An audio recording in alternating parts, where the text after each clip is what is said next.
Part 1: The Exploration Ship. Liberty moved quietly through the darkness of space. Captain Jake Morrison sat in his command chair, looking at the reports on his screen. His coffee had gone cold an hour ago, but he didn't care. The mission was supposed to be simple and boring. They would map this region of space, take some samples, and go back home in 6 months. Nothing exciting ever happened on mapping missions.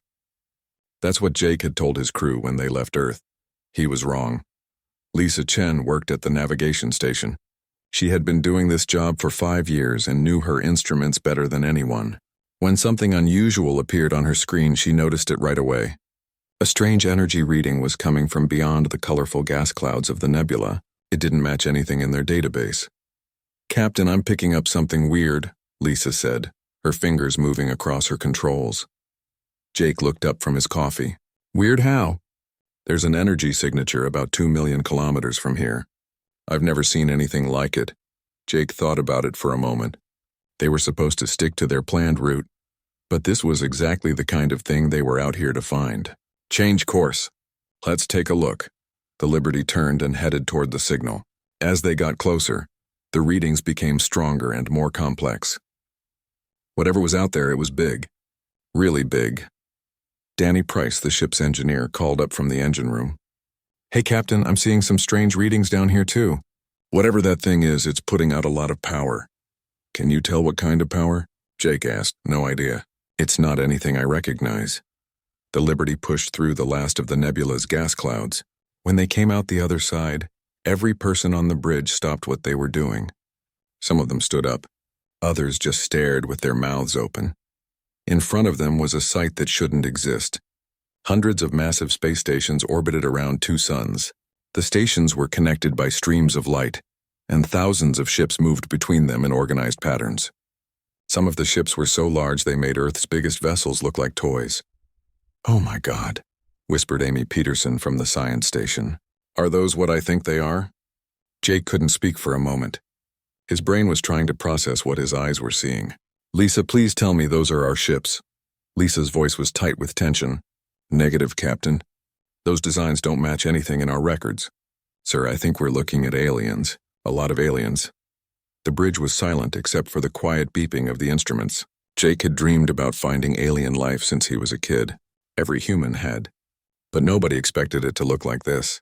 This wasn't a small outpost or a single alien ship. This was an entire civilization, and it was huge. "Battle stations," Jake said quietly. "Don't do anything aggressive, but I want us ready for anything." 3 sleek ships detached from the nearest station and came toward them. They were beautiful in a strange way, with smooth curves and silver surfaces that seemed to shimmer. Definitely not human design. The Liberty's communication system crackled. A voice spoke in a language that sounded like music mixed with grinding metal. The computer started working on a translation. After a few seconds, the words became clear. "Unidentified vessel, you have entered restricted space. Identify yourself immediately or you will be detained." Jake took a deep breath. This was it. First contact. He pressed the button to open a channel. "This is Captain Jake Morrison of the human exploration vessel Liberty. We come in peace. We were conducting research and didn't know this area was occupied. This was an accident." There was a pause. Then the alien voice came back. "Human, species not in database. You will follow us to station quarters for processing. Do not attempt to flee or engage weapons. Compliance is mandatory." Greg Hayes, the security officer, moved closer to Jake's chair. "Captain, recommendations?" "We do what they say," Jake replied. "We're outnumbered and outgunned. Besides, they haven't shot at us yet. That's a good sign." The 3 alien ships moved into formation around the Liberty. It was clear they were escorting the human ship, making sure it went where they wanted it to go. As they got closer to the stations, the crew could see more details. Each station was a small city in space. They could see windows, docking bays, and what looked like gardens under transparent domes. Ships of every imaginable shape moved in and out of the stations. Some had wings, others were spheres, and some didn't look like ships at all. "Captain, I'm counting at least 40 different ship designs," Lisa reported. "If those all belong to different species, then this place is some kind of hub." "A meeting place for aliens," Amy added. "This is incredible." Jake wanted to share their excitement, but he was too worried. They had just stumbled into someone else's territory without permission. That was bad in any culture. The Liberty was guided into a massive docking bay. The bay was so large that 100 ships the size of the Liberty could have fit inside with room to spare. They were directed to a small platform on one side. As the ship settled onto the docking pad, Jake stood up and straightened his uniform. Lisa, send a message back to Earth. Tell them what we found. Amy, Greg, you're with me. Danny, you have the ship. If anything goes wrong, you leave immediately. Don't wait for us. Danny's face appeared on the screen from the engine room. Sir, we're not going to leave you here. That's an order, Danny. Earth needs to know about this no matter what happens to us. Jake, Amy, and Greg walked to the airlock. Through the window, they could see the docking bay. Several figures were waiting for them. They were tall and thin with pale blue skin. Their eyes were large and amber-colored. They wore uniforms that looked official. Ready? Jake asked. Not even a little bit, Greg replied. Me neither, Amy said. Jake smiled despite his nervousness. Good, that makes 3 of us. Let's go meet our neighbors. The airlock opened and the 3 humans stepped out into a galaxy that was much more crowded than they had ever imagined. Behind them, the Liberty sat quietly in the docking bay. Above them, thousands of aliens went about their daily business, completely unaware that humanity had just joined the galactic community. And somewhere in the command center of the station, alarms were going off. A new species had been detected, a species with faster-than-light travel, a species that had never been contacted before. The Valdran Imperium was about to meet humanity. Neither side was ready for what would happen next. Part 2, the inside of station quarters looked like something from a dream. Jake Morrison walked slowly, trying to take everything in at once. The corridors were wide and tall, with ceilings that curved upward. Strange lights floated in the air without any visible support, and everywhere he looked, there were aliens. A creature that looked like a walking tree shuffled past them. Its bark-like skin rustled with each step. Behind it came something that might have been made of liquid metal flowing along the floor.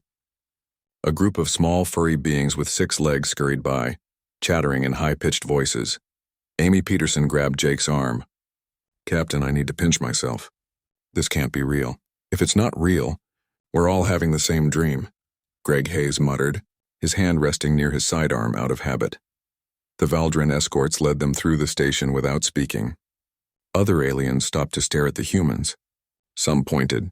Others made sounds that might have been laughter or concern. Jake tried to walk with confidence, even though his heart was pounding.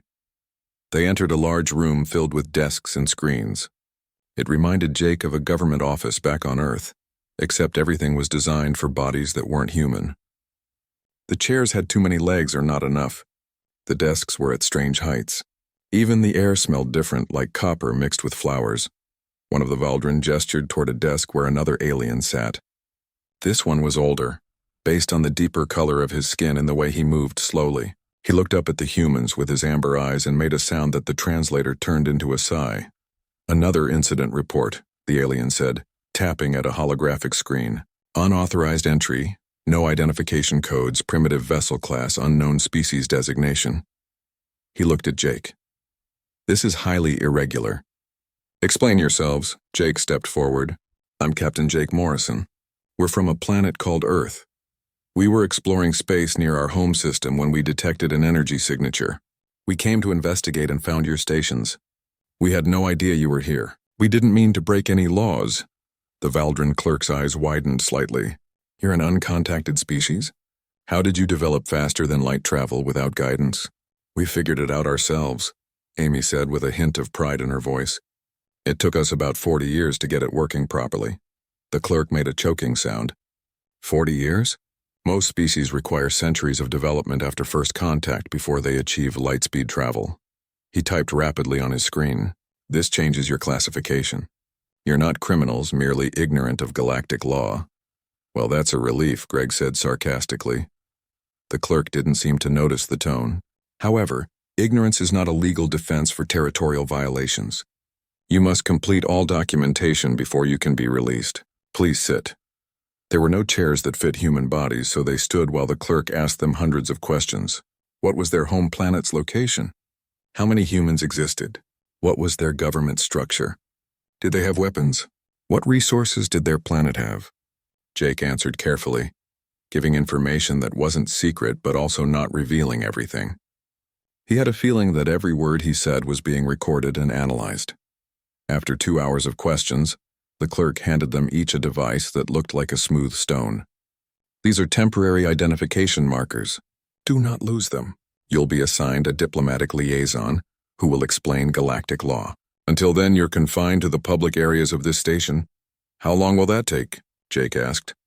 Processing usually takes 3 to 5 standard cycles. And how long is that in Earth time? The clerk consulted his screen. Approximately 4 to 7 of your days. As they left the office, Jake noticed that word was spreading fast. More aliens were gathering in the corridors trying to get a look at the new species. Some seemed curious. Others looked worried. A few appeared hostile. A reptilian creature with green scales blocked their path. It was shorter than the humans, but much wider, with muscles visible under its skin. I am Cross, merchant of the 3rd tier. I hear you're from an uncontacted world called Earth, is this true? That's right, Jake said cautiously. Cross's mouth opened in what might have been a smile, showing rows of sharp teeth. Fascinating. Tell me, does your world have resources for trade? Rare metals? Biological materials? Cultural items? We're not here to trade, Amy said firmly. Everyone trades eventually, Cross replied. But I respect your caution. Let me give you advice human to new species. The Valdrin will try to recruit you into their empire. They always do with fresh species. They'll offer protection, technology, access to trade routes. It sounds good, but read the fine print. Once you're in, getting out is nearly impossible. Before Jake could respond, another group of aliens approached. These were Valdrin, but they wore much fancier uniforms than the clerk. The one in front had silver decorations on her chest and a flowing robe that changed colors as she moved. Captain Morrison, I am High Commissioner Velrain, Minister of New Species Integration for the Valdrin Imperium.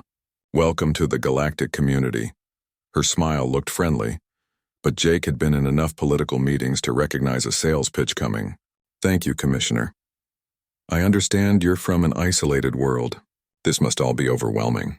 The Valdrin Imperium exists to help species like yours navigate the complexities of galactic civilization. We offer protection from hostile forces, access to advanced technology, and membership in the largest alliance in this sector.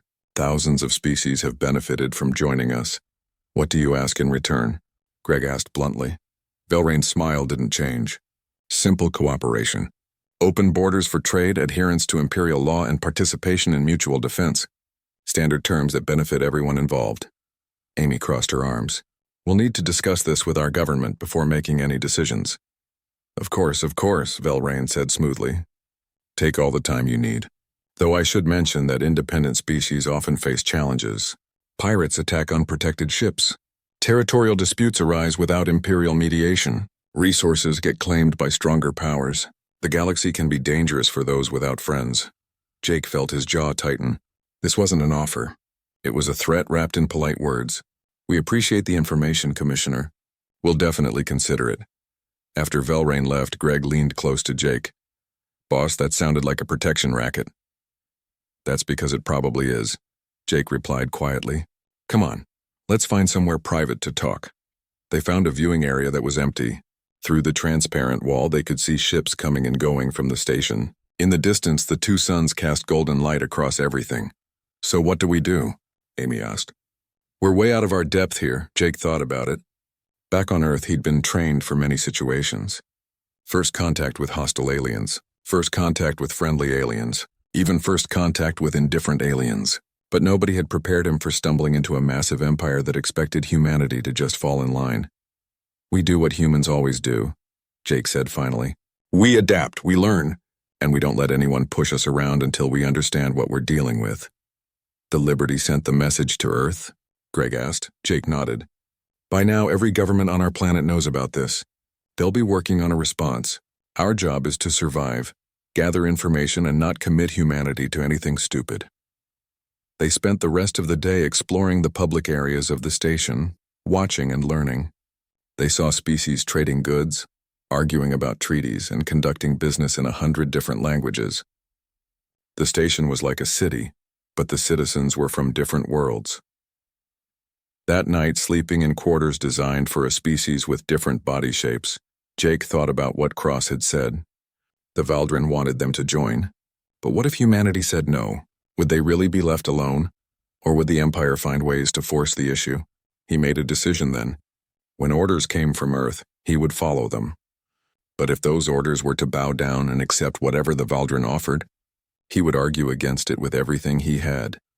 Humanity hadn't spent thousands of years climbing up from caves just to kneel to the first aliens they met. Part 3, the message from the Liberty reached Earth after 2 days of travel through quantum communication channels. When it arrived at the Central Command Station in Geneva, the duty officer thought it was a joke at first. Then he read it again. Then he called his supervisor. Within an hour, every major government leader on Earth was in an emergency meeting. President Linda Martinez stood at the head of the conference table, looking at the faces on the screens around her. Leaders from every continent, every major nation, all wearing the same expression of shock and disbelief. "Let me make sure I understand," said Prime Minister Chen from the Asian Coalition. "Captain Morrison found not just aliens but an empire, with thousands of ships and hundreds of star systems?" "That's correct," Martinez replied. "And according to his report, they expect us to join them. They call it protection. Morrison thinks it's more like submission." Defense Coordinator Carlos Rivera brought up holographic displays showing what little information they had about the Valdrin Imperium. Based on Morrison's sensor data, their technology is significantly more advanced than ours. Their smallest ships have more firepower than our largest battleships. If they decided to invade Earth, we couldn't stop them. The room fell silent. Everyone was thinking the same thing. Humanity had always imagined meeting aliens as equals, or perhaps as the more advanced species. Nobody had planned for being the primitive newcomers. "So what do we do?" asked Chancellor Schmidt from the European Federation. "Do we accept their offer?" "Absolutely not," Martinez said firmly. The strength in her voice surprised even herself. "I didn't become president to hand over Earth's independence to the first aliens who offered us a deal. With respect, Madam President," said Ambassador Cole from the African Union, "what choice do we have? If they're as powerful as the reports say, refusing them could be dangerous." Martinez walked to the window, looking out at the Earth below. Billions of people going about their lives completely unaware that everything had just changed. My grandfather told me a story once. During the old wars, his country was occupied by a stronger power. They could have accepted it, made peace, and lived under foreign rule. Instead, they resisted. It took years and it cost lives, but eventually they won their freedom back. He told me that freedom isn't something you accept or reject based on convenience. It's something you fight for no matter the cost. She turned back to face the council. "I'm not saying we go to war with these Valdrin. I'm saying we don't bow our heads just because they're stronger. We deal with them as equals, and if they don't like it, that's their problem." Rivera pulled up more data. Morrison mentioned that the station had dozens of different species. That means the Valdrin Empire isn't made up of just one species. It's an alliance or a federation.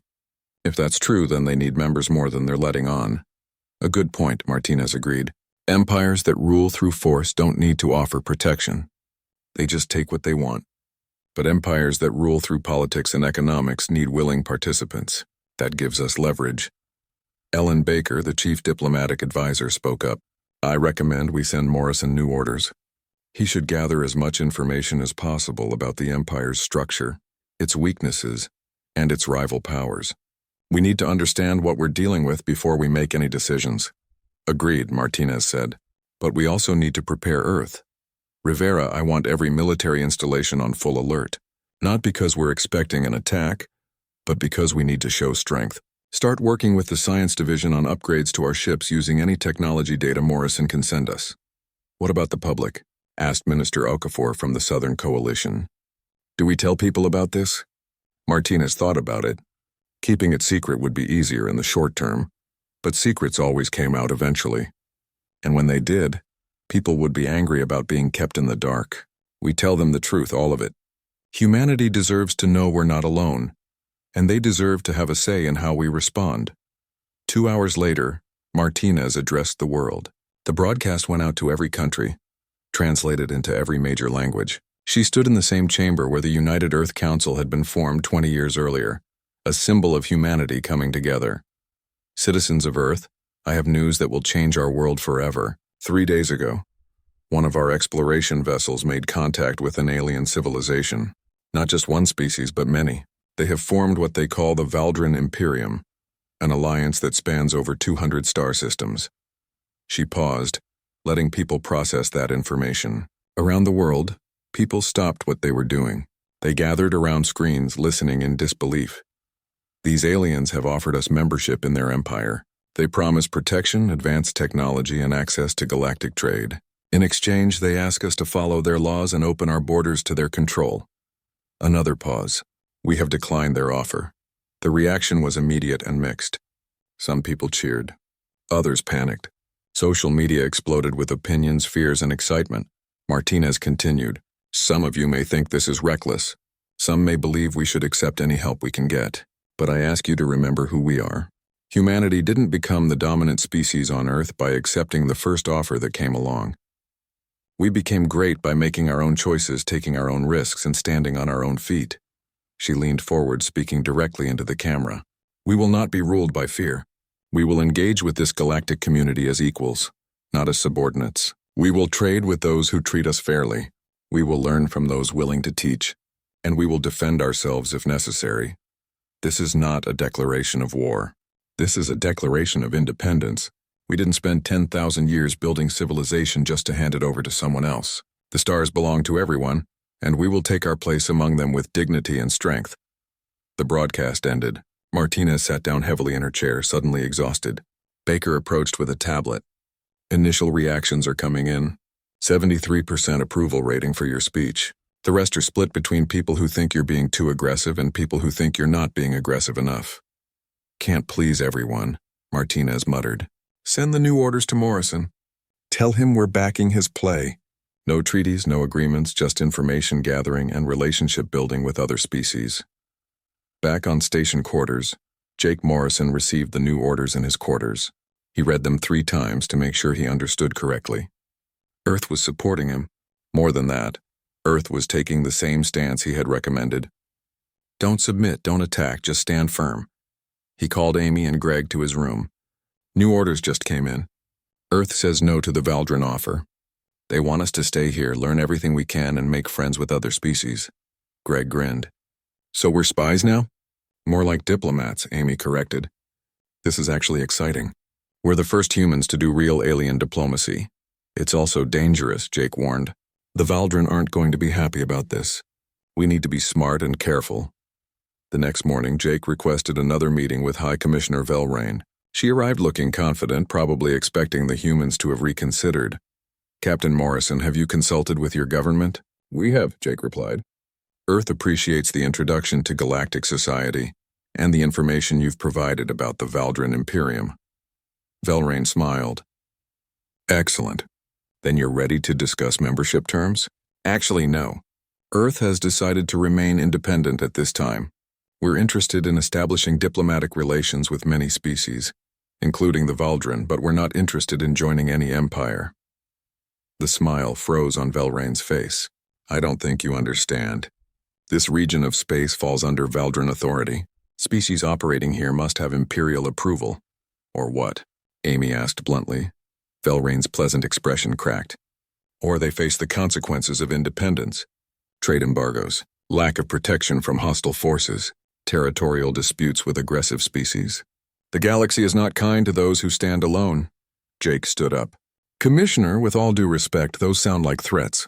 And if you're threatening us, then your offer of friendship wasn't genuine to begin with. We'll take our chances on our own. He walked toward the door with Amy and Greg following. Behind them, Velrain sat in stunned silence. In her 300 years of service, she had never had a species refuse the Empire. It simply wasn't done. As the humans left, they could hear Valdrin officials talking in urgent tones. The new species had said no. The primitives had rejected the Empire's protection. This was unprecedented. In the corridors, other aliens had heard what happened. Some looked at the humans with new respect. Others seemed worried. A few appeared almost excited, like they were watching something entertaining. Cross, the reptilian merchant, fell into step beside them. I heard you told Velrain to shove her offer. Is this true? More or less, Jake admitted. Cross's laugh sounded like rocks grinding together. Magnificent. The Valdrin have grown fat and lazy, thinking everyone will bow to them. It's good to see someone with spine. If you need anything, come find me. I like doing business with people who aren't afraid. As they walked back to their quarters, Greg shook his head. "Captain, we—" Part 4 news of humanity's rejection spread through station quarters like fire through dry grass. Within hours, every species on the station knew about the new aliens who had refused the Valdrin Imperium. Most thought the humans were insane. A few thought they were brave. Everyone wanted to meet them. Jake Morrison decided that if they were going to make waves, they should make them count. He authorized his crew to explore the station freely, learn everything they could, and make contact with other species. No more hiding, no more being cautious. Humanity was here, and they weren't going to apologize for it. Danny Price spent most of his time in the commercial district, a massive section of the station where merchants sold everything from food to starship parts. His engineering mind was overwhelmed with possibilities. Every shop had technology that Earth didn't possess. Better engines, stronger materials, more efficient power systems. He stopped at a stall run by a species that looked like walking crystals. They chimed when they moved, making musical sounds. "Excuse me, but what kind of power source does that device use?" The crystal being turned, refracting light in rainbow patterns. "This is a standard plasma converter. Very basic technology. Are you interested in purchasing?" "How much?" Danny asked. The merchant named a price that meant nothing to Danny. Humans didn't have galactic currency yet. "I don't have money, but I might have something to trade. What if I could show you a different way to route power through crystal matrices, something you might not have seen before?" The merchant's chiming changed pitch, sounding interested. "You have technical knowledge to trade?" For the next hour, Danny and the crystal merchant exchanged ideas. Danny learned about plasma conversion efficiency, and the merchant learned about human approaches to energy storage. By the end, Danny had permission to examine several devices, and the merchant had new concepts to experiment with. "You humans are strange," the merchant chimed. "Most new species come here to buy and beg. You come to trade knowledge as equals. I approve." Danny visited a dozen more shops that day. Each time he offered knowledge in exchange for the chance to study alien technology. Most merchants agreed, curious about human ideas.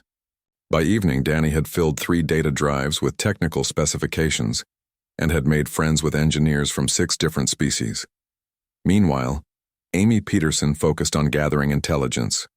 She visited the station's public records office, where information about galactic history was available to anyone. The Valdrin librarian seemed surprised when a human walked in. "I want to learn about the Valdrin Imperium," Amy said. "Its history, its structure, everything." The librarian, whose name was Kelvin, gestured to a vast collection of data crystals. "That information would take years to absorb. Perhaps you should start with a basic overview." "I'll start anywhere you recommend," Amy replied. Kelvin helped her access the records. As Amy read through the historical data, patterns emerged. The Valdrin Imperium was 3,000 years old, but it hadn't always been an empire. It started as a defensive alliance between 3 species who were being attacked by raiders. Over time, more species joined for protection. Eventually, the alliance became so large that it started making demands instead of offers. "This is fascinating," Amy said. "So the empire used to be voluntary?" "It still is, technically," Kelvin replied. "Species can leave if they wish, but the process is complicated and few succeed. The empire has ways of making independence costly." Amy noticed something else in the records. The empire's borders had stayed roughly the same size for the past 500 years. They weren't expanding anymore. Why hasn't the empire grown recently? Kelvin looked uncomfortable. "That's a complex political question. Perhaps you should ask a historian instead of a librarian." But Amy understood. The empire had reached its limits. It couldn't grow larger without overextending itself. That's why they wanted new species to join willingly. Forced conquest would be too expensive and difficult. She thanked Kelvin and left, her mind racing with ideas. The Valdrin weren't nearly as powerful as they wanted everyone to believe. They were managing their empire carefully, trying to look stronger than they actually were. It was all a game of perception. Greg Hayes took a different approach. He spent his time watching how security worked on the station. He noted where guards were posted, how often they changed shifts, and what kind of weapons they carried. Not because he planned to fight, but because understanding security told you a lot about what people feared. He noticed that most of the guards were focused on preventing theft and stopping fights between different species. Very few were positioned to defend against external threats. That suggested the station felt safe from outside attack. The Empire's reputation was its real defense. Greg also noticed something interesting. Several species on the station seemed to avoid Valdran officials. They would change direction when they saw the blue-skinned aliens coming. That suggested fear, or at least strong dislike. The Empire might have members, but not all of them were happy about it. He approached one of these species, a short furry being with large eyes. "Excuse me, I'm new here. Can I ask you a question?" The furry alien looked nervous. "You're one of the humans. The ones who refused the Empire, that's right. I noticed you avoid Valdran officials. Why is that?" The alien glanced around, making sure no one was listening.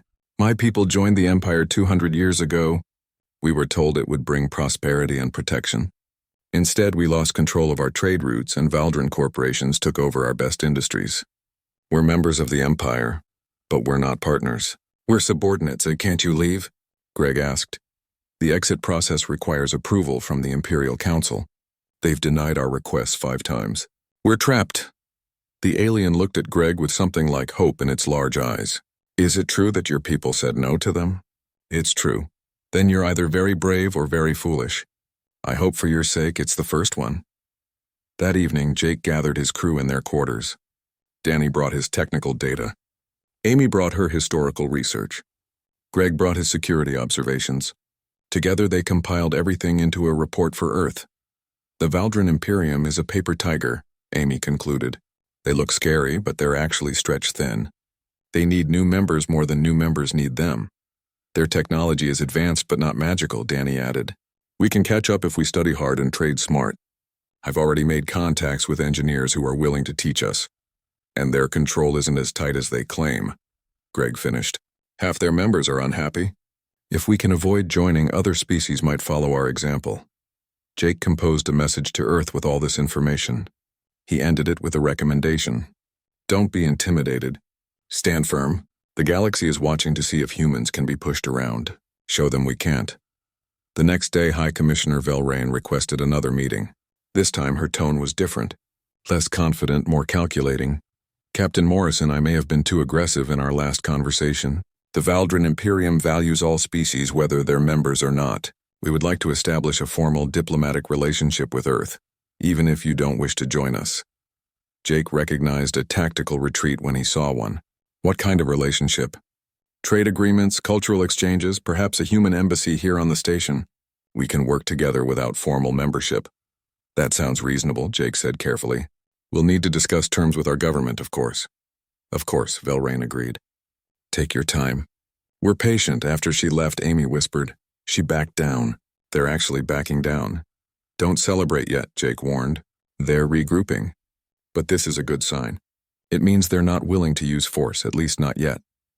Over the next week, the humans on station quarters became local celebrities. Other species wanted to meet them, trade with them, and learn about Earth. The novelty of a species that had refused the Empire was fascinating to everyone. A delegation from a species called the Telkari invited Jake to dinner. They were an independent species that had managed to avoid joining the Empire through a combination of useful neutrality and strategic location. Their representative, a tall being with purple skin and forearms, offered advice. "The key to independence is being useful without being controllable," the Telkari explained. "Trade with everyone.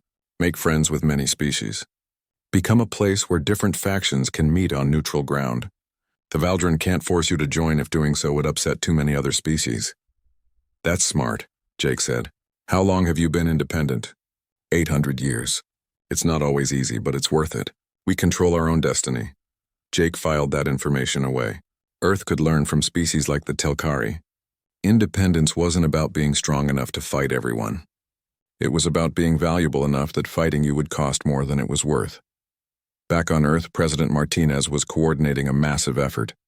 Every scientist, engineer, and diplomat was working on the same goal: prepare humanity for life among the stars. Not as subordinates, not as newcomers, but as equals, ships were being upgraded with new technology based on Danny's reports. Diplomats were studying galactic law and customs. Military strategists were developing doctrines for space combat just in case. And across the planet, ordinary. Part 5, 3 months after the Liberty's accidental discovery, everything had changed. Earth launched 5 new ships, each one incorporating technology that Danny Price and his team had learned from their alien contacts. The ships weren't as advanced as Valdran vessels, but they were faster and tougher than anything humanity had built before. Leading this small fleet was Ambassador Kate Phillips, aboard a ship called the Defiance. The name had been chosen carefully. It sent a message that humanity intended to stand on its own terms. Kate was a career diplomat who had negotiated treaties on Earth for 20 years. She was smart, patient, and absolutely fearless when it came to protecting her people's interests. President Martinez had chosen her specifically because she wouldn't be intimidated by alien empires. When the Defiance and its escort ships arrived at station quarters, every species on the station came out to watch. The arrival of an official human delegation was big news. The humans who had refused the Valdran were back, and this time they had brought reinforcements. Jake Morrison met Kate at the docking bay. They shook hands, both grinning at the familiar gesture in such an alien place. "Captain Morrison, your reports have been very helpful," Kate said. "Earth owes you a debt." "Just doing my job, Ambassador. Though I'll admit the job got more interesting than I expected." Kate looked around at the massive station, at the aliens watching them, at the ships from 100 different worlds moving through space. "This is incredible. And we're really going to do business here as equals?" "That's the plan," Jake confirmed. "Let me introduce you to some people who can help." Over the next week, Kate established Earth's first official diplomatic presence in the galaxy. She opened an embassy on station quarters, a modest office that served as humanity's foothold among the stars. The location was chosen carefully, in a section of the station where independent species had their offices, not where Valdran officials worked. Kate met with representatives from dozens of species. Some were curious about Earth. Others wanted to establish trade relationships.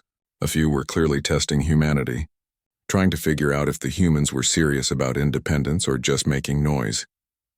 The Telkari were among the first to sign a formal agreement with Earth. It was a simple trade deal, exchanging Earth's agricultural products for Telkari manufactured goods. But it was more than commerce. It was a statement.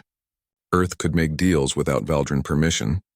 Cross, the reptilian merchant who had befriended the humans early on, helped Kate navigate the complex world of galactic trade. "The key is to trade with many partners, not just one," he explained. "If you depend on a single species or faction, they control you. But if you have 20 trading partners, no single one can pressure you."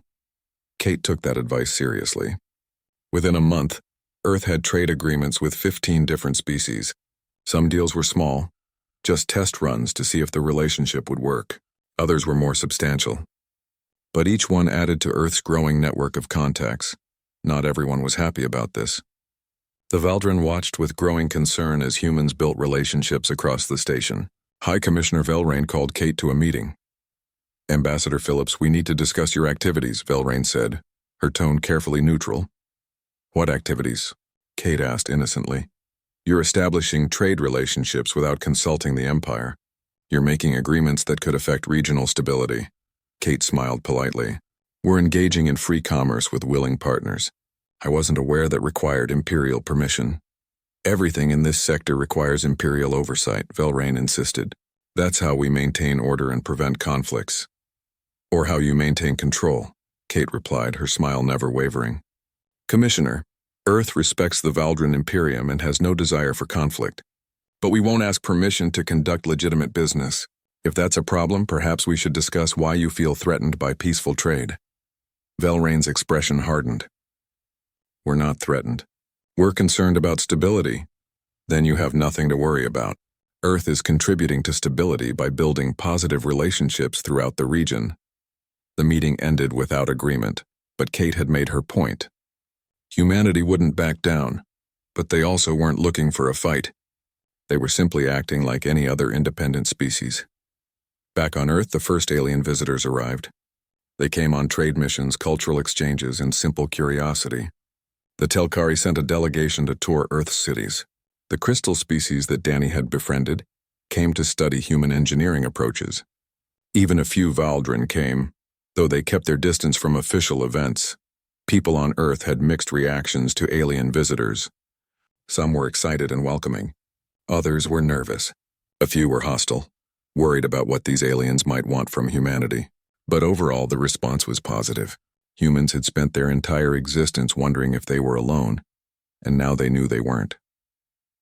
President Martinez made sure that alien visitors saw Earth at its best. They toured museums, attended cultural performances, and met with scientists and artists. The message was clear. Earth was a sophisticated civilization with rich culture and advanced capabilities. Not primitives waiting to be uplifted, but equals ready to contribute. One particular incident became famous across the galaxy. A group of Valdran officials visited Earth and expected to be treated with great deference. Instead, they were given a standard diplomatic reception, no better or worse than visitors from any other species. When they complained about not receiving special treatment, Martinez personally explained that on Earth all visitors were treated equally. "We don't have an empire to impress," she told them. "We have a civilization to represent." The story spread throughout the galactic community. The humans had treated Valdran officials like ordinary diplomats. It was seen as either incredibly bold or incredibly rude, depending on who was telling the story. Meanwhile, Jake Morrison was promoted to admiral and given command of Earth's expanding space fleet. His first assignment was to explore regions beyond Valdran territory, making contact with species the Empire didn't control. Lisa Chen, now his navigation officer on the new flagship Endeavour, plotted courses to distant systems. Danny Price supervised engineering on the entire fleet. Amy Peterson became Earth's chief xenologist, studying alien cultures and advising diplomats. Greg Hayes commanded the security forces that protected human interests in space. The crew that had accidentally discovered the galaxy was now leading humanity's expansion into it. On one of their exploration missions, they encountered a species called the Korvax. Living in a region the Valdran claimed but didn't control, the Korvax were struggling, their resources depleted and their ships outdated. When they learned that humans were independent of the Empire, they asked for help. "We want what you have," the Korvax leader said. "Freedom from imperial pressure. But we're weak. How can we resist?" Jake thought carefully before answering. "You don't need to be strong to be free. You need to be determined. And you need friends. Earth will trade with you, share technology, and support your independence. Not because we want something from you, but because we believe every species deserves self-determination." Earth's support helped the Korvax strengthen their position. They upgraded their ships, improved their economy, and successfully resisted Valdran pressure to join the Empire. It was a small victory, but it sent a powerful message. The humans weren't just independent themselves. They were helping others achieve independence too. This worried the Valdran leadership greatly. Supreme Chancellor Draven called an emergency council meeting.